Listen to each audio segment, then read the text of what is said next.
El viento de Texas aullaba como un coyote herido aquel invierno de 1871 cuando Elías Thorne, un vaquero de mirada cansada y manos curtidas por el cuero, detuvo su caballo al borde de un barranco humeante. El olor a pólvora y carne quemada le revolvió el estómago.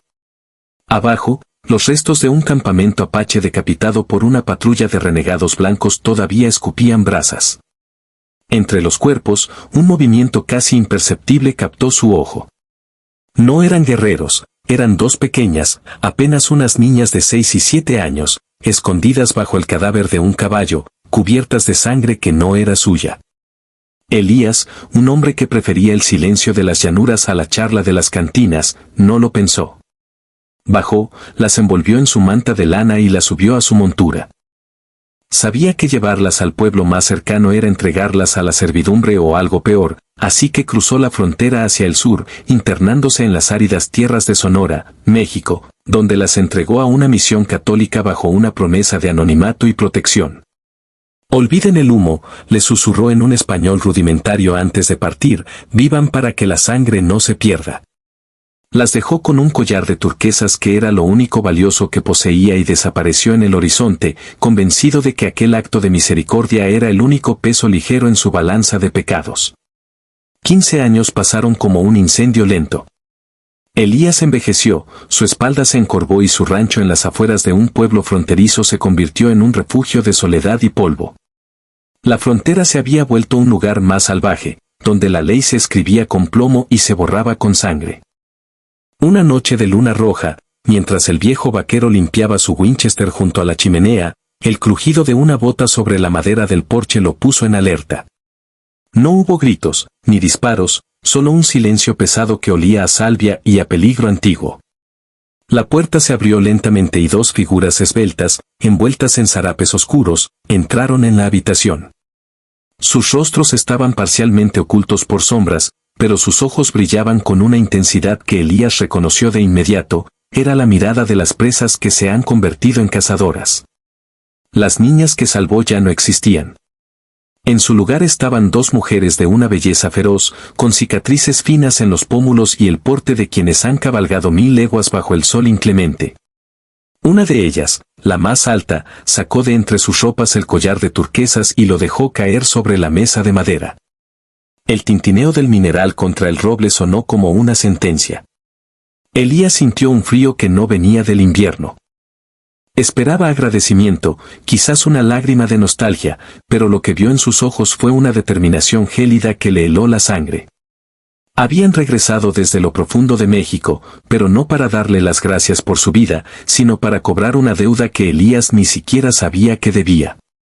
El hombre que nos dejó en esa misión pensó que nos daba un futuro, dijo la más joven, su voz era un susurro afilado como una navaja.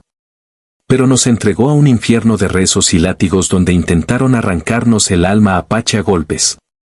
Nos enseñaron a leer su Biblia mientras violaban nuestras raíces. Elías intentó hablar, pero la otra mujer puso la punta de un cuchillo de obsidiana bajo su barbilla. Le explicaron que durante años habían rastreado a cada hombre que participó en la masacre de su familia, y que habían guardado al Salvador para el final. Sin embargo, la sorpresa que tenían preparada no era la muerte de Elías, al menos no de la forma convencional. Habían tomado una decisión impensable, una que desafiaba toda lógica de venganza o gratitud. En lugar de degollarlo, lo obligaron a levantarse y a caminar hacia el corral bajo la luz de la luna. Allí, esperaban otros 3 hombres atados y amordazados. Eran los últimos supervivientes de la patrulla que había atacado el campamento 15 años atrás. Hombres que Elías conocía y con quienes incluso había compartido tragos en el pueblo, ignorando sus crímenes pasados. Las mujeres le entregaron a Elías su propio Winchester cargado. El ultimátum fue un mazazo al pecho, para demostrar que su acto de salvación no fue una simple debilidad de momento, sino una alianza de sangre. Elías debía ejecutar a los 3 hombres frente a ellas. Si se negaba, ellas lo quemarían vivo junto a su rancho, pero si lo hacía, le permitirían vivir sus últimos días en paz, cargando con el secreto de ser un asesino de su propia raza para proteger el legado de las que salvó. Elías miró a los hombres en el suelo. Reconoció a uno de ellos, un tal Miller, que le suplicaba con los ojos.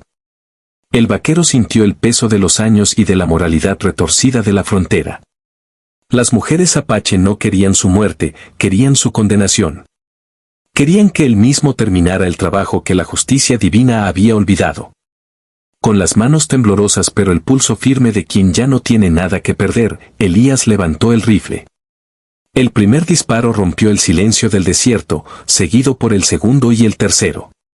El eco de los disparos rodó por las colinas como un trueno final. Elías bajó el arma, sintiéndose más vacío que nunca. Las mujeres se acercaron, no para abrazarlo, sino para marcar su frente con una mezcla de ceniza y sangre. Ahora eres uno de los nuestros en el dolor, sentenciaron. Lo que Elías no esperaba fue el giro final de aquella noche maldita. Una vez cumplido el rito de sangre, las mujeres le revelaron que no habían venido solas. Desde la oscuridad del bosque, una docena de jinetes apache aparecieron silenciosos como fantasmas. Habían formado una nueva banda en las montañas de Chihuahua y habían regresado por Elías no solo para que matara, sino para llevárselo.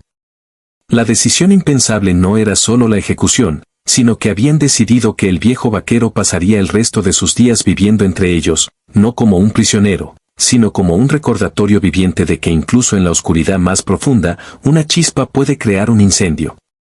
Lo obligaron a abandonar su tierra, a quemar su propia casa y a desaparecer de la historia de los hombres blancos para siempre.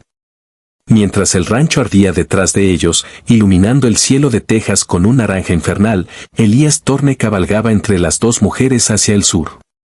Había salvado a dos niñas de la muerte para que ellas, años después, lo salvaran de una vida insignificante, aunque el precio fuera convertirse en el traidor más grande de su frontera. El secreto de su desaparición alimentó leyendas durante décadas, pero la realidad era mucho más oscura. El vaquero que una vez tuvo piedad terminó sus días en el corazón de la Sierra Madre, aprendiendo que la justicia no es algo que se recibe, sino algo que se arranca de la tierra con las manos ensangrentadas. ¿Te gustaría que desarrolle una escena de diálogo más tensa entre Elías y las mujeres antes del desenlace final?